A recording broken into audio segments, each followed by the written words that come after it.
लोगों का दुख कई जन्मों का है। कई जन्मों की इस जीवात्मा की यात्रा हो चुकी, कई जन्म ले चुके। भैया गोस्वामी जी ने भी लिखा, आदि जगत गुरु शंकराचार्य जी ने कहा, पुनरपि जन्मम पुनरपि मरणम पुनरपि जननी जठरे शयनम। पुनः जन्म लेंगे, पुनः मरेंगे, जब जन्म लेंगे तो मरेंगे।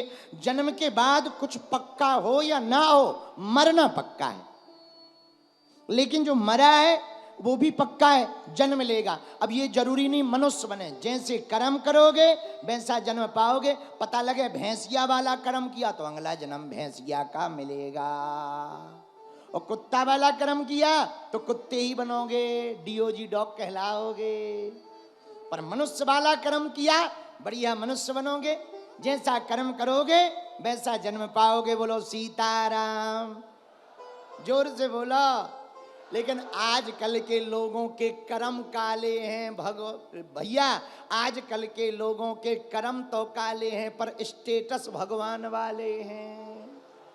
आओ आओ आओ आओ। इसलिए हमारी हाथ जोड़ के प्रार्थना है, ऐसी भक्ति किसी काम की जिनके कर्म काले हो, स्टेटस भगवान वाले हो। हाँ, कर्म है तुम्हारा काला तो क्या करेगी सुंदरकांड और क्या करेगी माला।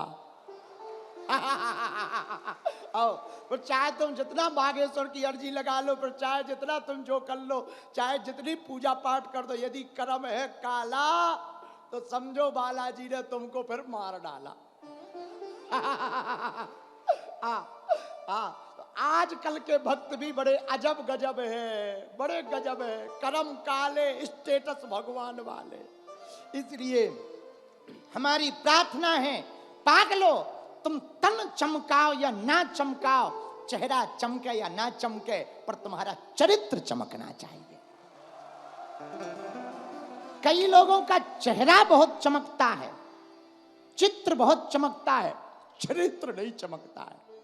और हनुमान जी चित्र से नहीं रीझते। आहा, हमारे हनुमान जी रीझते किससे हैं? चरित्र से। प्रभु चरित्र सुनबे को रसिया, राम लखन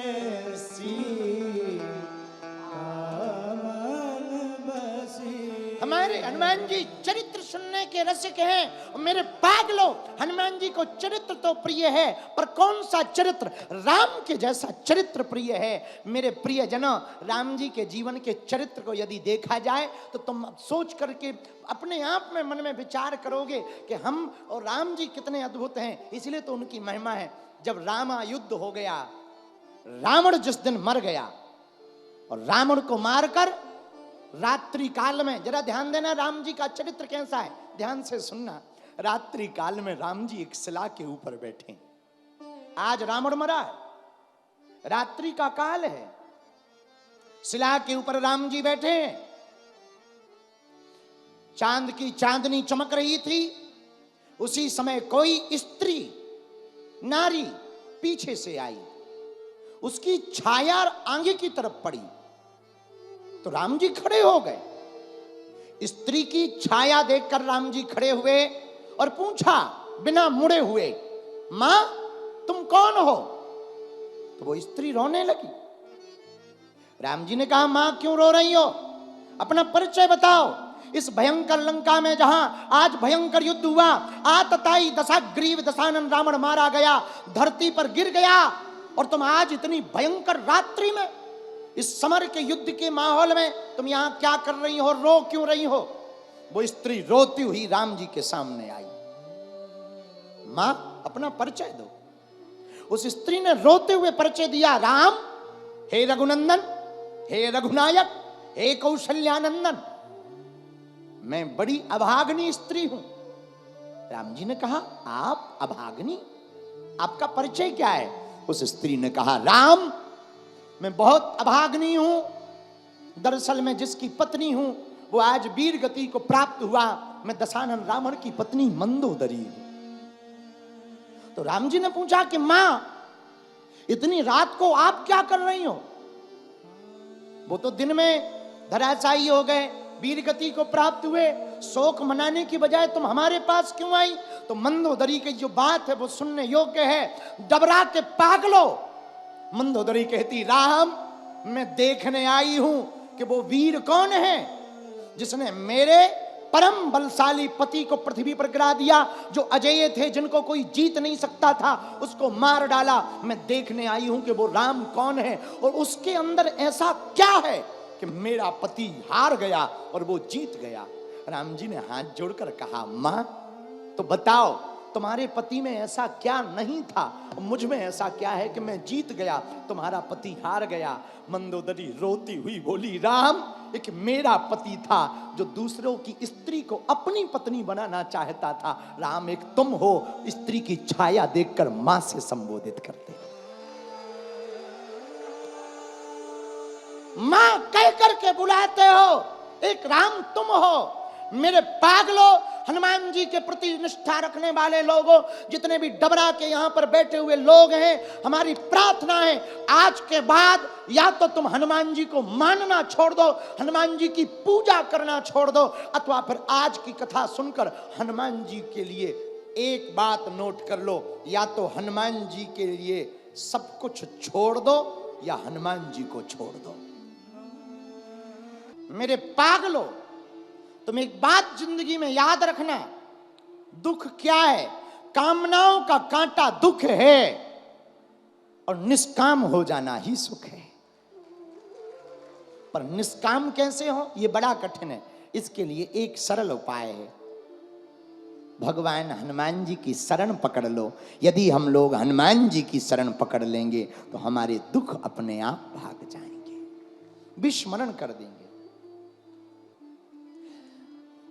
धोखे से किसी गांव में एक घटना हो, विवाहित स्त्री जो गर्भवती है उसका पति खत्म हो जाए तो वो बड़ी दुखी होती है, होती कि नहीं? बोलो ना, अरे जोर से बोलो। विवाहित स्त्री जो गर्भवती हो उसका पति खत्म हो जाए तो बड़ी दुखी रहती और बड़े दुख में रहती, बड़ी टेंशन में रहती, बड़ी रोती रहती, बड़ी परेशान रहती। उसका मर जाने का जी करता कि अभी तो बच्चे का मुंह देखा नहीं और स्वामी जी चल बसे, लेकिन ठीक 3-4 महीने बाद बेटा हो और उसकी शकल उसके पति से मिलती जुलती हो तो वो पहला वाला दुख थोड़ा कम हो जाता है, विस्मरण हो जाता। कभी कभी फिर याद आती, तब यही लगता काश इसका पिता होता, वरना वो भूल जाती बच्चे में, विस्मरण हो जाता। हमें लगता है हनुमान जी की शरण पकड़ने के बाद यही घटना होती है। संसार के दुख तो बने रहते हैं लेकिन हनुमान जी के मिलने का सुख जीवन में आ जाता है, और हनुमान जी का सुख जीवन में आ जाता है तो अपने आप दुख विस्मरण होने, जैसे बार बार कपड़े को धुलने से मैल हटता है, वैसे ही बार बार हनुमान जी का नाम लेने से, सुमरन करने से, हनुमान चालीसा पढ़ने से दुख घटता है। इसलिए गोस्वामी जी ने ये चौपाई लिखी, जन्म जन्म के दुख बिसरावे,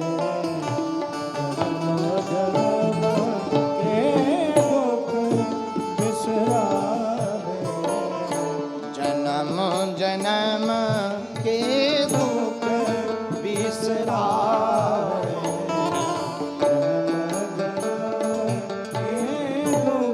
ये चौपाई तो पूरी हुई, अब आगे की सुनो।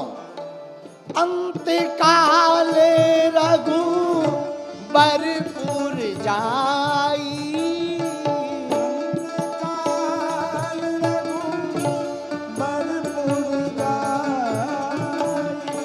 जहाँ जन्मे हरि भगत कहाई,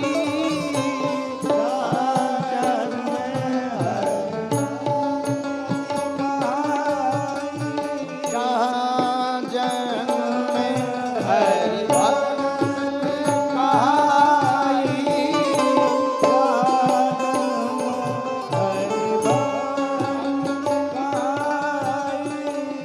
सीताराम